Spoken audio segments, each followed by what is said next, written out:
Masama bang ilantad ang katotohanan na magmumulat sa mga mata ng hindi nakakaalam? Masama bang ipagtanggol ang nakararami laban sa pang-aabuso at pang-aapi? Masama bang magsalita para sa mga takot mga tuwiran? Kasalanan bang ilantad ang mga katiwaliang nangyayari sa bansa? Krimen bang maituturing ang pagkabayani sa sariling bayan?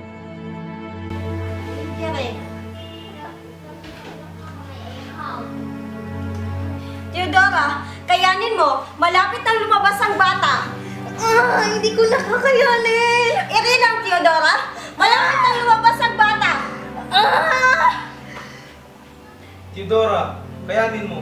Ako'y naririto lamang sa tabi mo. Mahal ko, kayanin mo. Naging mahirap ang kapanganakan ni Doña Teodora kay Pepe dahil na rin sa laki ng ulo ng bata. Ang batang ito ay tinawag nilang Jose Protasio Rizal Mercado y Alonso Riolonda o Pepe, ay nagbigay ng kagalakan sa kanilang pamilya bagamat dumanas ng hirap ang ina sa kanyang pagkapanganak. Theodora! Lalaki ang iyong anak! Mahal ko, ito na ang ating anak. Makalipas ang 3 taon, si Pepe ay 3 taong gulang na. Siya ay tinuruan ni Doña Teodora na bumasa ng alpabetong Tagalog, Espanyol at Ingles. Natuto din siyang magdasal sa kanyang sariling dasal. Sige anak, basahin mo ang alpabetong Tagalog. A, ba, ka, da, ga. Magaling ating anak, ikaw ay matalino, walang duda. Isang gabi matapos ang hapunan, binasahan ni Doña Teodora si Pepe mula sa Amigos de los Niños. Ikinuwento ni Doña Teodora kung paano nasunog at namatay ang batang gamo-gamo dahil sa paglapit nito sa apoy sa kabila ng babala ng inang gamo-gamo. Pepe, nakikinig ka ba? Pepe, alam mo ba ang pabulang tungkol sa gamo-gamo? Hindi po, nanang. Kung gayon ay ikukwento ko sa'yo. Ang naging sagot ni Pepe ay naging inspirasyon niya habang siya'y lumalaki. Mahal ko, mga anak, 6:00 na. Tayo na't magkasari. Sa ngalan ng Ama, ng Anak, ng Espiritu Santo. Sa edad na 4, naranasan ni Pepe ang masakit na trahedya ng pagkawala ng kanyang pinakamalapit na kapatid na si Concepcion o Concha na 3 taong gulang. Ang pangyayaring ito ay nag-iwan ng malalim na paghati sa murang isipan ni Pepe. Nagtulak sa kanya upang magtanong tungkol sa kahulugan ng buhay at katarungan ng Diyos. Nagkaroon si Pepe ng mga pribadong guro. Si Maestro Celestino ang nagturo sa kanya ng pagbasa, pagsulat, relihiyon at matematika. Sumunod si Maestro Lucas Padua para sa Latin at Espanyol at si Maestro Leon Mondroy para sa sining.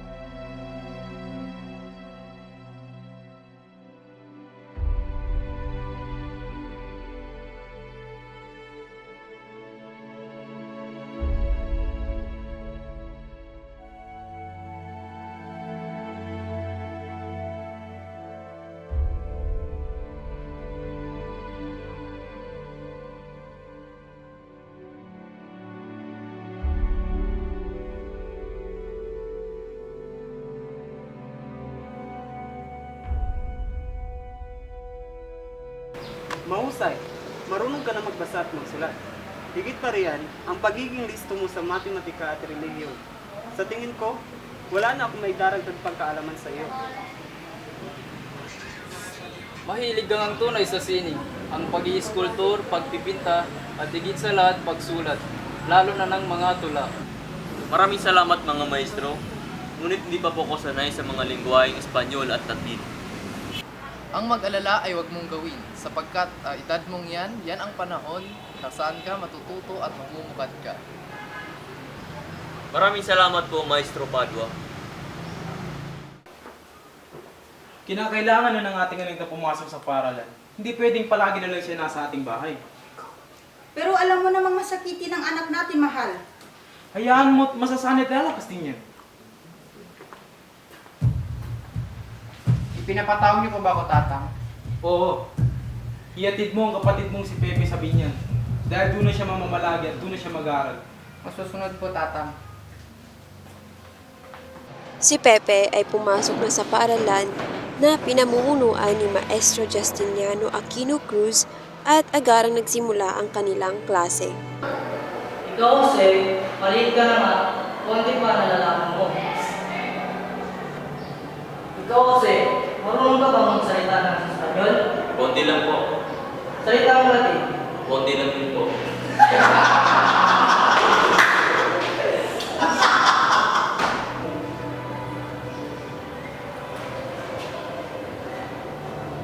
Hoy, Jose! Ay, di pala. Hoy, Chongo! Chongo, Chongo, Chongo, Chongo! Chunggo? Anong chunggo? Ikaw nga ang mapapangus eh. Bangus, bangus, bangus! Bahala ka kung bangus kaysa sa'yo, may tingnan nga, konti pang nalalaman, magtakpa. Ano? Gusto mo na makakain? Ano to? Ba't kayo nag-away, ha? Pinapakasin naman ito. Si Jose palagpasin mo ng guro. Maupo kayo dalawa. Taas mo kami mo.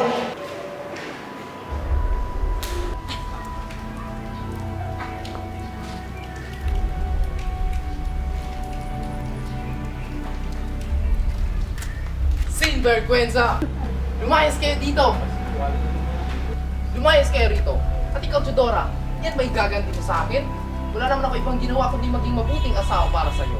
Ako'y nagsakripisyo para sa pamilyang to, tapos yan ang isusupli mo sa akin?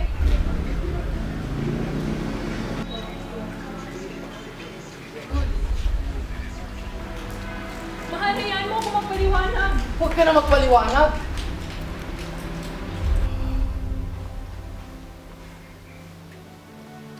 Ito ang mainit na sabaw. Inumin mo muna habang mainit.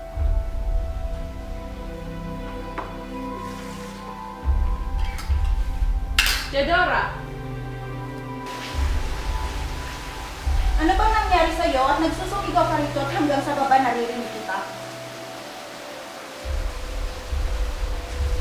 balak mo ba talaga akong patayin? Kaya ba't nilagyan mo ng laso ng sabaw na iyong pinapakain sa akin? Ha? Anong pinagsasabi mo? Walang laso ng sabaw na iyan. Anong wala? Eh sumakit nga yung tiyan ko na pinain ko ito? Ibig sabihin, gusto mo talaga akong patayin. Ha? Walang laso ng sabaw na iyan. Ano bang pinagsasabi mo? Huwag ka na magkaila. Pinapunta ko kayong lahat upang saksihan ang pagbitay sa tatlong erehe, mga taksil sa simbahan at sa pamahalaang Espanya. Ama namin, patawarin niyo po sila sapagkat hindi po nila alam ang kanilang ginagawa. Ama namin, patawarin niyo po sila sapagkat hindi po nila alam ang kanilang ginagawa.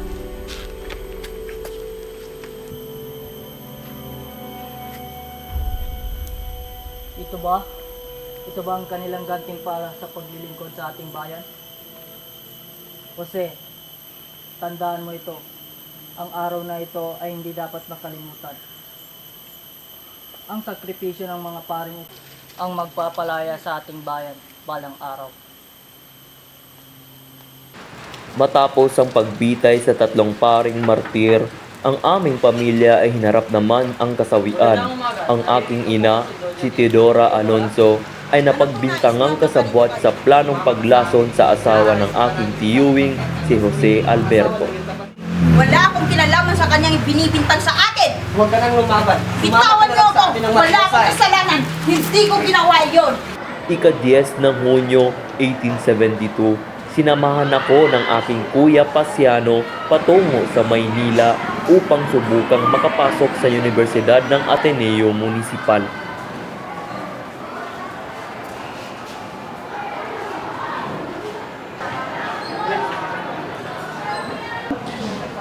Narito po ang aking sertipiko ng pagrehistro sa institusyong ito. Hindi ka namin maaaring tanggapin dahil una, ikay nahuli sa tinalagang araw ng rehistrasyon. Ikalawa, Mukha kang sakitin at papatin para sa iyong edad. Hindi naging madali ang unang taon ko sa Ateneo. Pinagsikapan kong makamit ang mataas na marka upang matuwa sa akin ang aking ina, na sa panahong iyon ay nakakulong pa rin sa piitan. Paumanhin po, Padre Magin. Nakakasiguro akong mahusay na mag-aaral itong si Jose. At maniniwala akong magdudulot siya ng magandang reputasyon sa paaralang ito. Kaya naman, nararapat natin siyang tanggapin dito.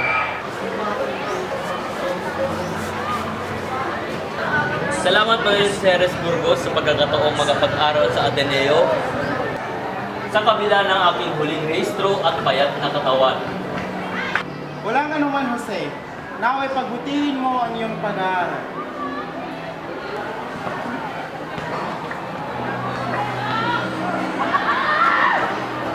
Pepe, may darating akong mga bisita mamaya. Isa sa kanila ay ang kapatid ng kaibigan mo si Mariano Katiba. Maganda siyang dalaga. Baka magustuhan mo.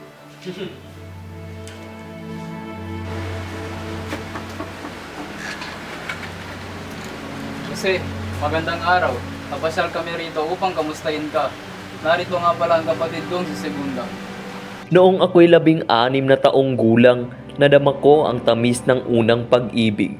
Siya ay si Segunda Katigbak, isang dalagang taga-Lipa, Batangas, na nagpatibok ng aking murang puso. Sa unang pagkakataon, nasilayan ko si Segunda Katigbak.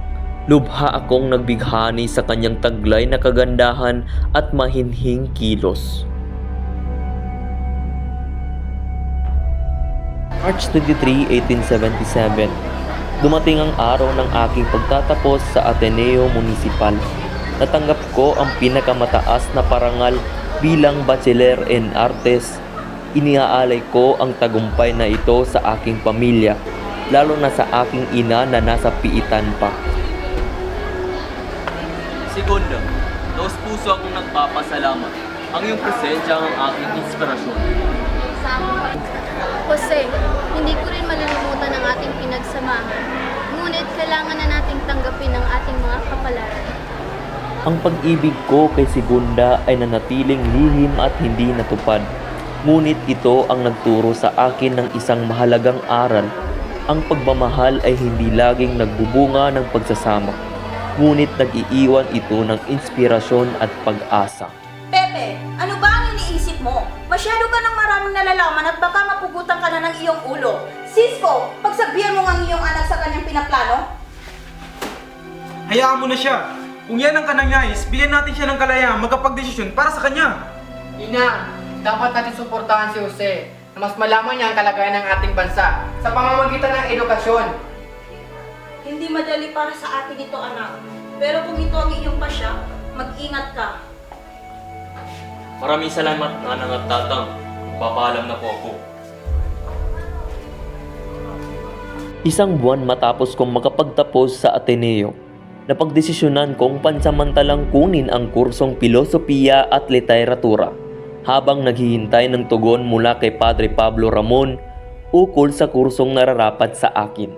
Sa pagkakataong ito, ginamit ko ang apelyedong Rizal upang umiwas sa masyadong atensyon mula sa mga Espanyol. Habang nag-aaral ako sa Universidad ng Santo Tomas, doon ko nakilala ang isang dalagang kaakit-akit at mabining anak ni Tio Antonio Rivera, si Leonor Rivera. Pasensya na po, hindi ko sinasadya. Walang anuman. Ako nga pala si Jose Rizal. Sa bawat araw na lumipas, mas naging makulay ang aming ugnayan ni Leonor. Siya ay naging inspirasyon ko sa gitna ng mga hamon sa aking pag-aaral.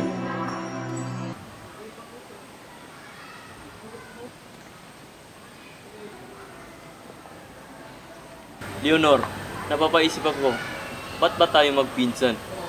Parang biro ang tadhana na magsama tayo. Ano ang gagawin natin pag hindi nila tayo natanggap? Kung gayon, magsama na tayo, kahit ito'y palihim lang. Dahil ayaw kita mawala, Leonor. Hindi ko akalain na ang aking puso ay kasing tamis ng tawag mong iyan. Hindi ko akalain na ang aking puso ay kasing tamis ng tawag mong iyan.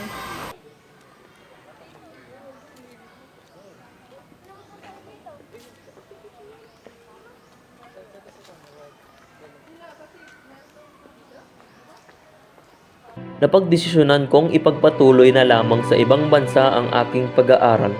Sa Universidad ng Santo Tomas, naranasan ko ang diskriminasyon bilang isang Pilipino at hindi ko na kayang tiisin ang pang-aapi ng mga propesor at namumuno. Higit na makakabuti kung ipagpatuloy ko na lamang sa Europa ang aking pangarap na maging isang manggagamot upang matutunan ko ang mga bagong kaalaman na makakatulong sa aking bayan. Mahal kong kapatid, ipagpatawad mo sana ako sa aking biglaang desisyon. Nais kong ipabatid ang aking pasasalamat sa iyong walang sawang pagsuporta sa aking plano. Iilan lamang kayong nakakaalam ng aking layunin, kabilang na sina Ate Saturnina, Lucia, Tio Antonio, ang mga Valenzuela at ang aking mga matatalik na kaibigan. Kung maaari, ipabatid mo sa ating mga magulang at kay Leonor, patawarin nila ako sa aking paglisan. Hindi ko kailanman kalilimutan ang misyon ko, mag-obserba sa pamumuhay, kultura, wika at ekonomiya ng Europa upang maghanda sa pagpapalaya ng ating bayan. Ito ang magiging sandata ko laban sa mga pang-aapi na patuloy na dinaranas ng ating mga kababayan. Lubos na nagmamahal, Pepe. Nang natanggap ni Pasiano ang liham, alam niyang hindi na mabilang ang mga sakripisyo ni Rizal para sa ating bayan. Ang liham ay nagsilbing gabay kay Pasiano upang maintindihan ang desisyon ng kanyang kapatid. Sa wakas, ako'y nakarating din sa Espanya, iba't ibang mundo, ibang kultura at isang bagong simula. Noong una, hindi ko gaanong nagustuhan ang Barcelona. Ngunit habang tumatagal ako dito, unti-unti kong nakilala ang mga tao, ang kultura at nararamdaman ko ang kalayaan na hindi ko naranasan sa aking bayan.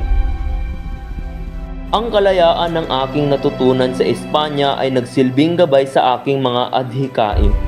Dito ko muling nadama ang tunay na diwa ng pagkatao, ang mag-aral, magtulungan at magsikap para sa mas mataas na layunin. Pagkaraan ng ilang taon, natapos rin ni Rizal ang pagsulat sa kanyang unang nobela na Noli Me Tangere.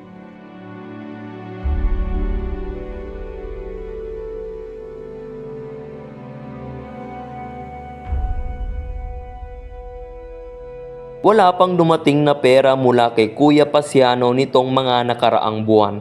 Isa na lang ang aking pagkain sa buong araw. Ako na rin ang naglalaba ng mga damit ko para lang makatipid.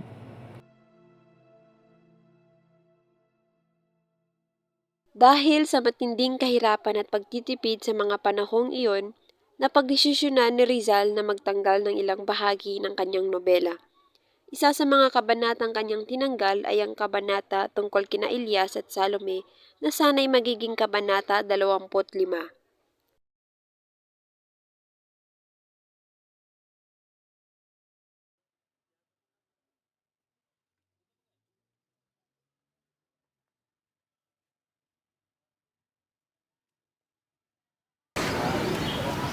May nakita na ako maglilimbag para sa ating Noli Me Tangere.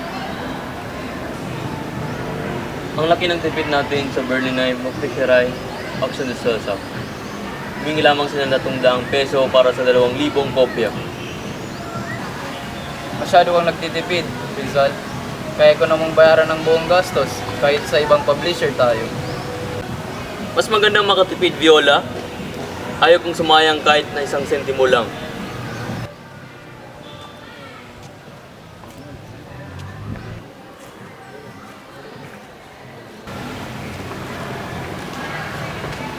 Viola, narito na ang manuskripto ng Noli Me Tangere. Binibigay ko sa iyo at maraming salamat sa tulong mo. Balang araw ay masuklian din kita. Salamat, Rizal. Masaya ako na matulungan ka. Naway magtagumpay ka sa iyong layunin.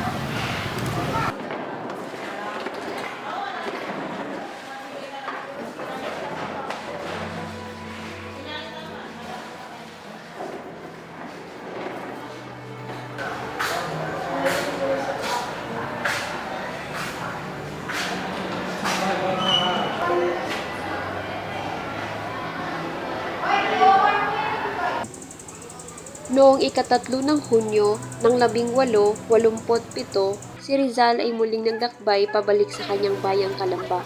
Sinakyan niya ang barkong Yemna, ang parehong sasakyang dagat na ginamit niya noong siya'y tumungo sa Europa. Sa kanyang paglalakbay, nagkaroon siya ng masayang karanasan habang tinatawid ang dagat ng China. Pagsapit ng ika-5 ng Agosto, nakarating siya sa Maynila.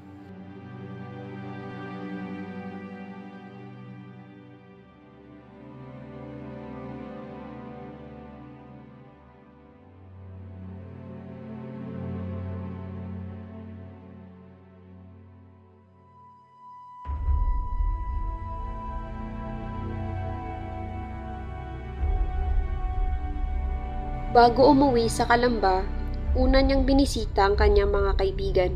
Ngunit hindi siya nagtagal sapagkat alam niyang sabik na ang kanyang pamilya na siya'y muling makita.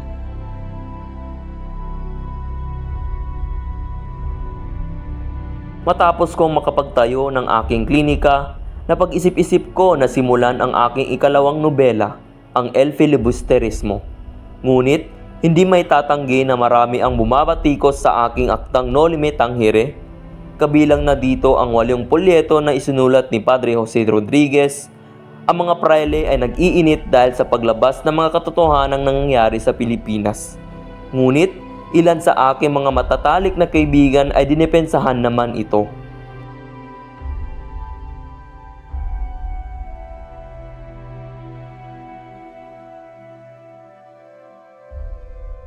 Ang El Filibusterismo ay hindi lamang isang nobela. Ito ay isang huling sigaw ng paghihimagsik. Ang mga likhang ito ay tinig ng mga naglalaban para sa kalayaan. Sa kabila ng lahat ng oposisyon, sa kabila ng mga banta ng mga praile at gobyerno, hindi ako matitinag. Isinusulat ko ito para sa bayan upang magising sila sa mga kasamaan na nangyayari sa ating bansa.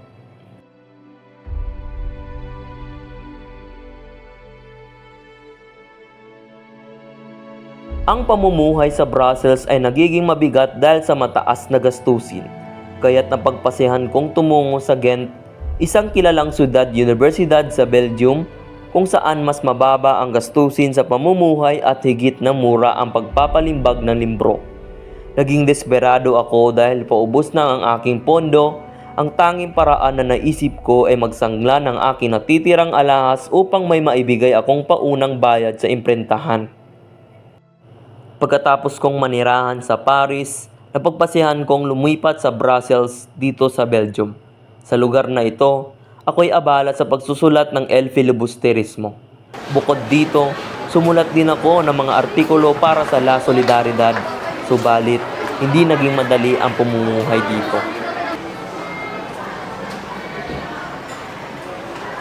Bakit hindi mo sinabi sa akin tungkol sa iyong mga problema, Rizal? Hindi ko magawang magsalita dahil ayaw mo maging mabigat sa iyo, Valentin. Huwag kang mag-alala. Handa akong tumulong. Ako nang bahala sa pagpapalimbag. Ika-18 ng Setyembre, taong 1891. Nang sa wakas ay matapos ang publikasyon ng El Filibusterismo, ito'y naging posible dahil sa kabutihan ng aking kaibigan, si Valentin Ventura. Nang makabalik si Dr. Jose Rizal sa Maynila noong Hulyo 1872, minarapat niyang magpatawag ng isang pulong upang buuin ang isang samahang tinatawag na La Liga Filipina. Layunin ng samahang ito ang pagkaisahin ng mga Pilipino para sa makabuluhang pagbabago.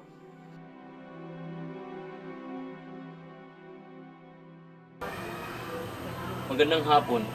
Salamat sa inyong pagdalo. Panahon na upang magkaisa para sa pagbabago laban sa paghihirap natin sa mga Kastila. Ngunit Dr. Rizal, ano ang layunin ng samahang ito?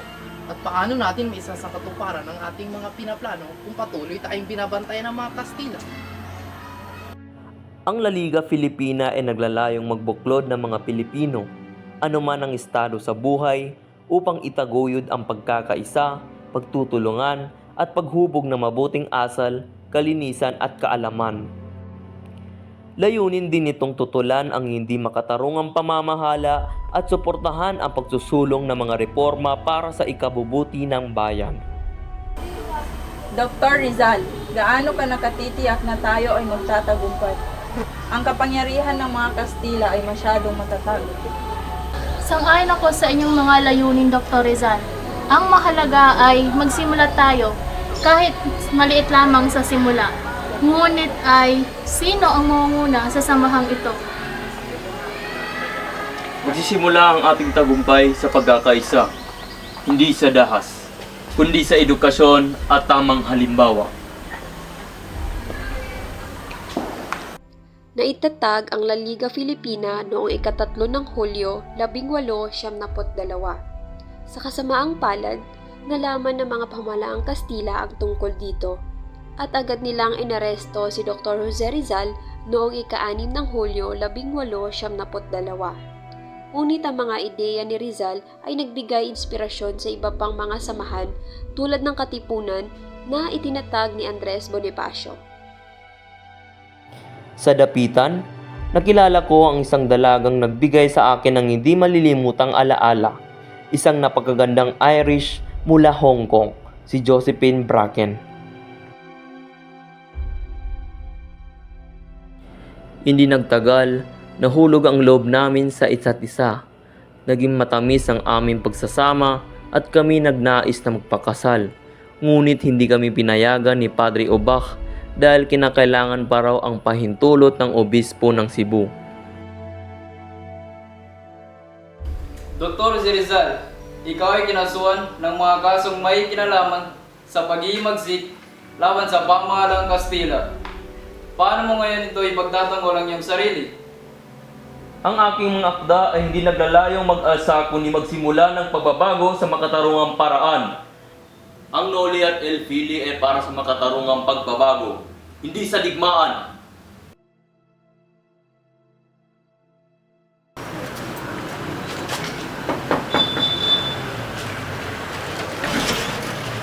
Dr. Rizal, ito ang liham mula kay Gobernador General Despojon.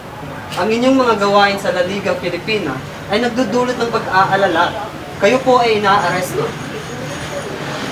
Tahimik na kinuha ni Rizal ang liham. Ang kanyang mukha ay nanatiling kalmado, ngunit puno ng pagtataka.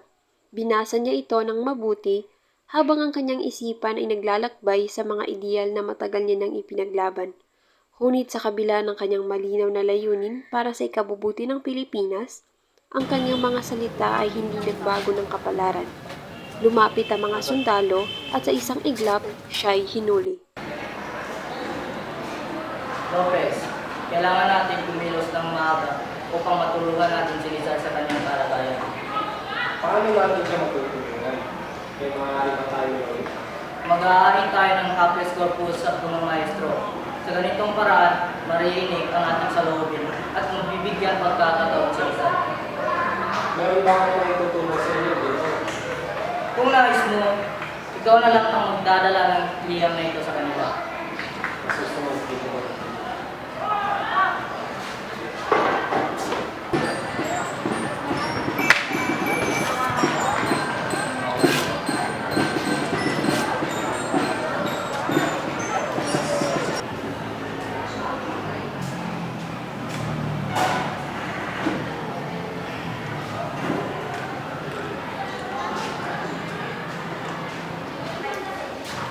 Ginoo, mukhang hindi tayo pinakinggan ng mga Kastila. Wala silang ginawa sa ating mga isinanguni. Wala na tayong aasahan pa sa mga Kastila. Ang mahalaga, Sisto, ginawa natin ang ating mga kaya upang matulungan si Rizal. At hindi natin siya iniwan. Pinapabot ko sa inyong lahat ang aking kahilingan. Kailangan natin gumawa ng paraan upang maligtas si Rizal. Mabuhay si Jose Rizal! Mabuhay si Jose Rizal! Manahimik kayo! Tumahimik kayong lahat! Huwag kayong magmadali. Hindi natin alam ang kalagayan ni Pepe. Mahigpit ang pagbabantay ng mga Kastila. Hindi natin kayang gawin ang inyong gusto. Handa kaming magbuwis ng buhay. Mailigtas lamang sa Jose Rizal. Mabuhay si Jose Rizal! Huwag na kayo magpatuloy. Ako rin. Gusto ko rin makatulong sa aking kapatid. Ngunit natitiyak ko na hindi magugustuhan ng aking kapatid ang pagdanak ng dugo dahil lamang sa kanya. Wala na tayong magagawa. Nasa Diyos na ang lahat. Masyal. Hindi! Walang magmamano! Nanang! Pepe! Pepe, anak ko! Nanang, kung pumanaw ako, ilibing niyo ako sa lugar na may pangalan ako at huwag niyo kalimutan ng krus. Nanang! Pepe! Nanang! Pepe, anak ko!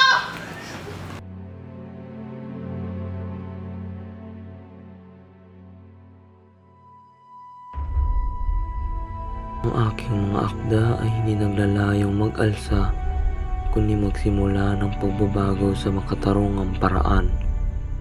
Ang Noli at El Fili ay hindi para mapagsiklab ng digmaan, kundi upang magbigay liwanag sa ating mga isyu. Hindi ako kasapi ng katipunan. Ang mga akda ko ay tumutuligsa sa mga maling gawain ng pamahalaan, hindi sa armadong pag-aalsa. Ang mga tao ay naghimagsik dahil sa matagal na nilang pagdurusa. Ako'y kalaban ng hindi makatarungang pamamahala, hindi ng mga tao. Ipinagpapasalamat ko ang pagkakataong magsalita. Ang pagiging martir ay hindi ang layunin ko, ngunit kung ito ang magpababago sa aking bayan, tatanggapin ko. Consumatomis.